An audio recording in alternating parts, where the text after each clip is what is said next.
राजधानी से इस वक्त बड़ी खबर सामने आ रही है। आपको बताएं, राजभवन के बाहर धरने पर बैठेंगे पूर्व सीएम हरीश रावत। सुबह 10 बजे हरीश रावत धरने पर बैठेंगे। प्रशासन द्वारा मुकदमा दर्ज करने के विरोध में यह धरना जो है वो हरीश रावत देंगे। हरीश रावत और उनके समर्थकों पर केस हुआ है। हरीश रावत पर बिना अनुमति प्रदर्शन का आरोप लगा है। आपको बताएं, तेल की बढ़ती कीमतों के विरोध में हरीश ने प्रदर्शन किया था। बढ़ती महंगाई के विरोध में बैलगाड़ी पर प्रदर्शन किया था। रायपुर थाने में दर्ज हुआ है हरीश और उनके समर्थकों पर केस। इसके विरोध में आज वो राजभवन के बाहर धरना देंगे। आपको बताएं कि बैलगाड़ी पर सवार होकर पूजा करने भी पहुंचे थे हरीश रावत।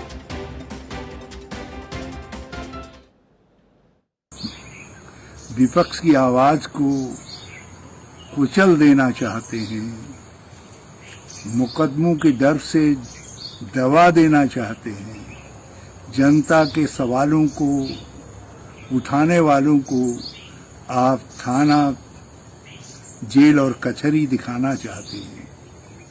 तो हमने भी तय कर लिया है, देखना है जोर कितना बाजुए कातिल में। हमारे ब्यूरो चीफ पंकज पवार हमारे साथ जुड़े हैं इस खबर पर विस्तृत जानकारी के साथ। पंकज, आपसे जानना चाहेंगे कि राजभवन के बाहर पूर्व सीएम हरीश रावत का धरना है, सुबह 10 बजे धरने पर बैठेंगे, तो कब तक वो धरना देंगे, कब तक वो विरोध करेंगे? देखिए, अगर कहा जाए तो हरीश रावत ने अब, क्योंकि जब से उनका क्वारंटाइन खत्म हुआ है और उसके बाद से लगभग तय माना जा रहा था कि हरीश रावत की सक्रियता बढ़ जाएगी, तो उनकी सक्रियता बढ़ी और उन्होंने पेट्रोल डीजल के खिलाफ बैलगाड़ी यात्रा की। हालांकि उन पे मुकदमा जरूर हो गया है और उनके साथ उनके जो 20 कार्यकर्ता हैं उन पर भी मुकदमा हुआ है।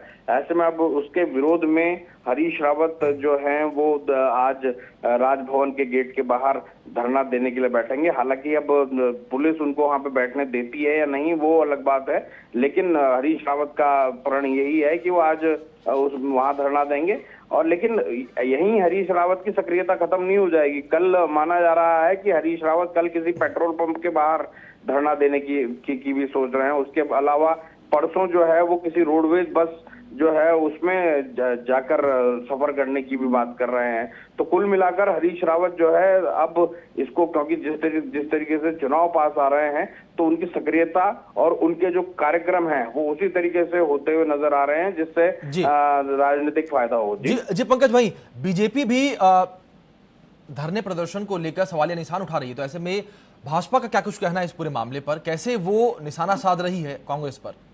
हाँ बिल्कुल, आपने सही कहा। सरकार और खुद भाजपा जो है वो सवाल खड़े कर रही है और ये साफ तौर पर कह रहे हैं कि इस कोरोना काल में जहां कांग्रेस को साथ देना चाहिए था सरकार का, लेकिन ऐसा होता हुआ नजर नहीं आ रहा है। और कांग्रेस जो है बस राजनीति करने में जुटी है। ये चाहे मुन्ना सिंह चौहान हो या फिर पार्टी के जो मंत्री हैं वो भी ऐसा ही कहता हुआ नजर आ रहे हैं। उनका साफ तौर पर कहना है, चाहे प्रीतम सिंह है चाहे हरीश रावत है, इनके अंदर की जो टसल है वो ये इनके अलग अलग कार्यक्रमों में साफ दिखाई दे रही है। जी पंकज भाई, जिस प्रकार से हमने पुरानी तस्वीरें देखी हैं बैलगाड़ी पर, जिस प्रकार से पूर्व सीएम हरीश रावत सवार थे, तो वहां पर पूरी तरीके से सोशल डिस्टेंसिंग की भी धज्जियां उड़ती हुई नजर आई हैं। हाँ बिल्कुल, इसमें सोशल डिस्टेंसिंग तो नहीं थी।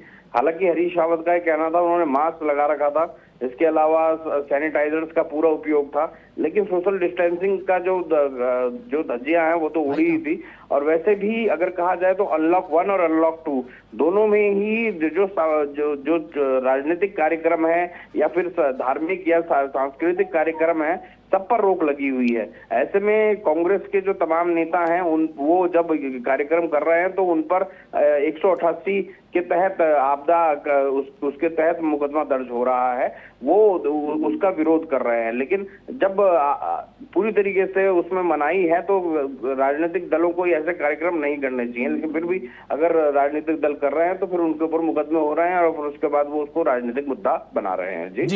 जी पंकज, बहुत बहुत शुक्रिया आपका हमारे साथ जुड़ने के लिए, उन तमाम जानकारियों के लिए।